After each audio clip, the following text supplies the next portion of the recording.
eu sou Jéssica. Eu sou Janaína. Somos estudantes de pedagogia, cursando o 6º período na Faculdade Univeritas, da disciplina de Educação Inclusiva, com o professor Manuel.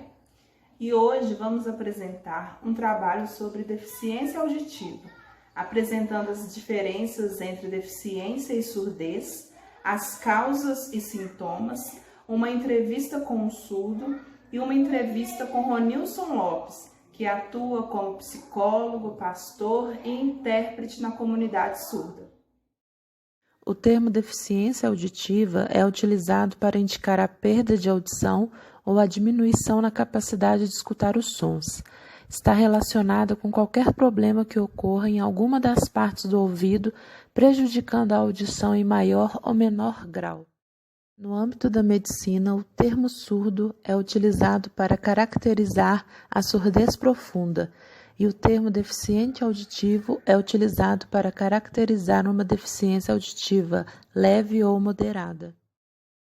O decreto de 2004 define deficiência auditiva como a perda bilateral, parcial ou total de 41 decibéis ou mais, aferido por audiograma nas frequências de 500, 1000, 2000 e 3000 Hz. Tipos de deficiência. Sensório neural. Ocorre lesão nas células nervosas que levam o estímulo do som da cóclea até o cérebro. Ocorrem no ouvido interno e podem também estar relacionadas ao envelhecimento natural do sistema auditivo. A perda condutiva está relacionada a algum bloqueio da passagem de som da orelha externa até a orelha interna e pode ocorrer também pelo rompimento do tímpano, excesso de cera ou introdução de algum material no canal auditivo. A perda auditiva mista está relacionada aos dois fatores anteriores. A perda auditiva em uma das partes do ouvido é chamada de unilateral e a perda auditiva em ambos os ouvidos é chamada de perda bilateral. Conforme o nome, a perda auditiva súbita pode ocorrer de maneira repentina de um dia para o outro.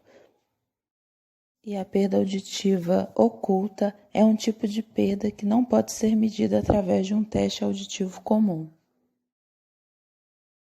Principais causas: algumas doenças e infecções, certos tipos de síndromes, medicamentos e fármacos, danos no ouvido, lesões na cabeça, malformações congênitas no ouvido ou entupimento no ouvido, fatores genéticos, tumores na cabeça, alcoolismo e tabagismo, solventes, colesterol. Sintomas de deficiência auditiva. A maioria dos casos de perda auditiva desenvolve-se gradualmente, e os sintomas são frequentemente difíceis de serem reconhecidos. Se você tem experimentado alguns sinais relacionados à dificuldade de ouvir, você deve contatar seu médico ou audiólogo para que seja feito um teste auditivo. Definição de deficiência auditiva. Deficiência auditiva é dividida em categorias, e as categorias mais comuns na classificação de deficiência auditiva são suave, moderada, severa e perda de auditiva profunda. Surdez congênita. Na surdez congênita, a criança adquire a deficiência durante a gestação. Em casos como este, a aquisição da surdez pelo bebê pode se dar por medicamentos tomados pela gestante, doenças adquiridas durante a gestação como sífilis e toxoplasmose, hereditariedade, a exposição da mãe à radiação a problemas no parto, o fato da criança nascer antes ou depois do tempo, infecções hospitalares, o uso de fósforos para retirar a criança ou a falta de oxigenação. Fizemos uma visita à Igreja Batista da Savassi, onde participamos do culto e ocorreu as entrevistas. Essa é a Ana, surda, interpretando a música para os fiéis. Marcos, ouvinte, ouve a música e interpreta em Libras para Ana. Pastor Ronilson, ouvinte. Aziz, cego e surdo, recebendo a interpretação através do toque com as mãos em Libras. O intérprete também é surdo.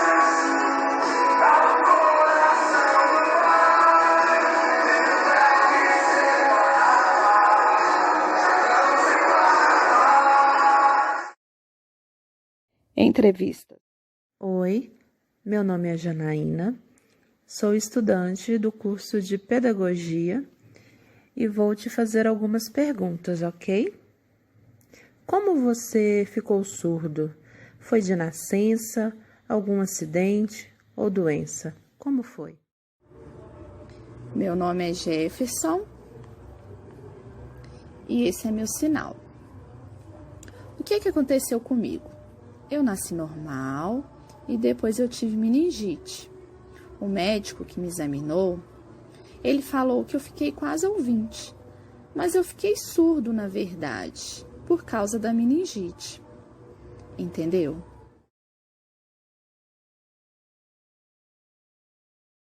E na infância, como você foi alfabetizado? Teve dificuldades? Eu aprendi a estudar, aprendi Libras muito rápido. Quando eu comecei a estudar, eu era muito pequeno. E o português foi difícil? Sim, o português é muito difícil para mim. Tem várias palavras que eu não sei.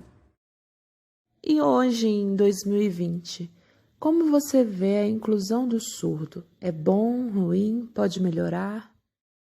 O ano de 2020 está um pouco melhor em termos de inclusão. Tem várias pessoas aprendendo Libras, está um pouco melhor, está aumentando bastante.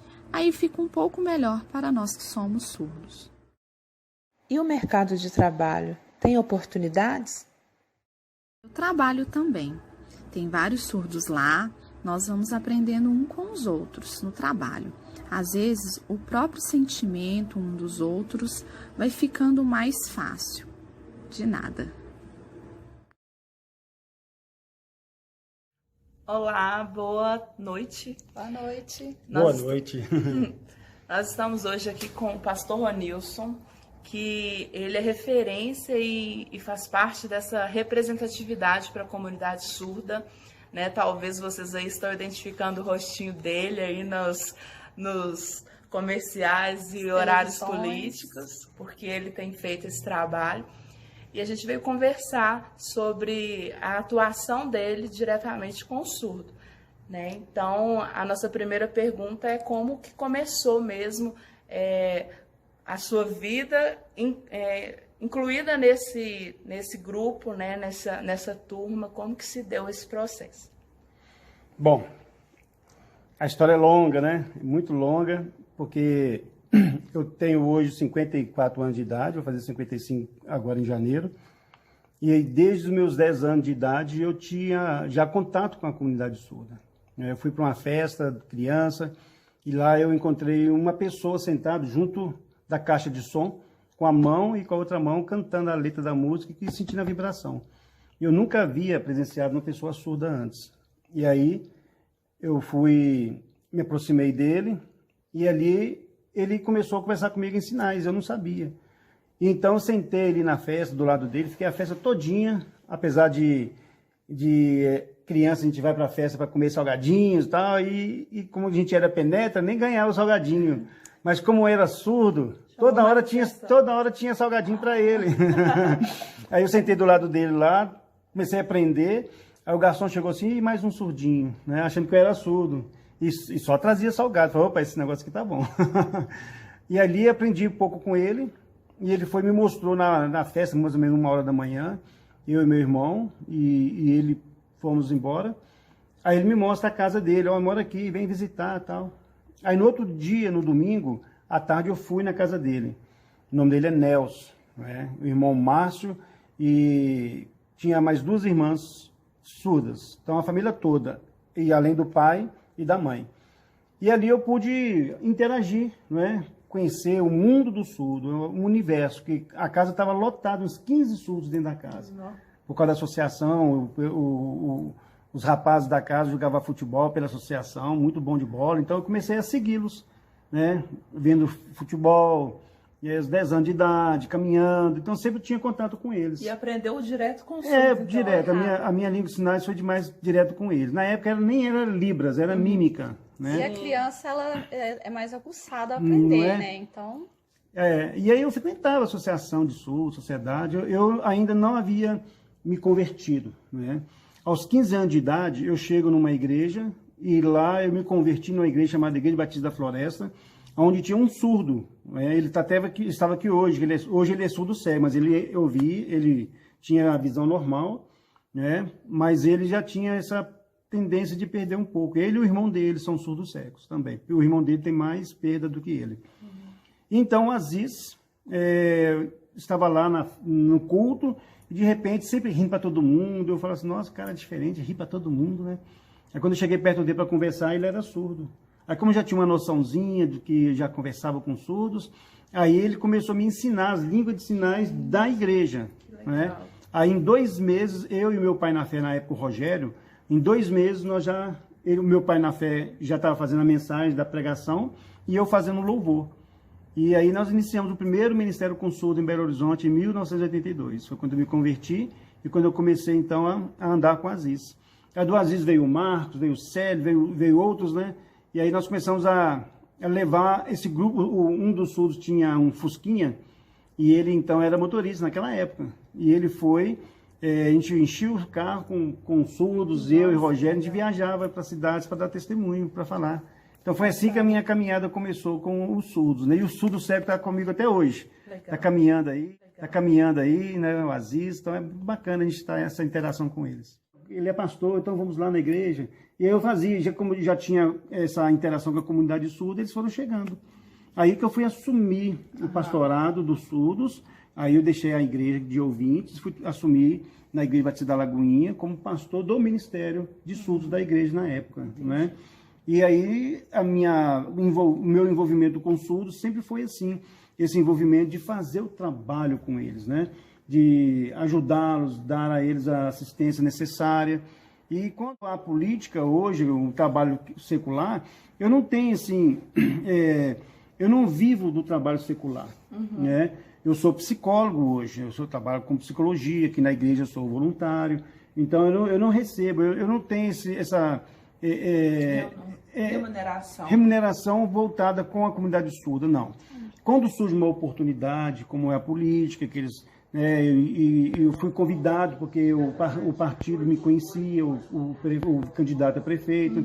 Então eu fui convidado, também não me ofereci. Entendi. Né?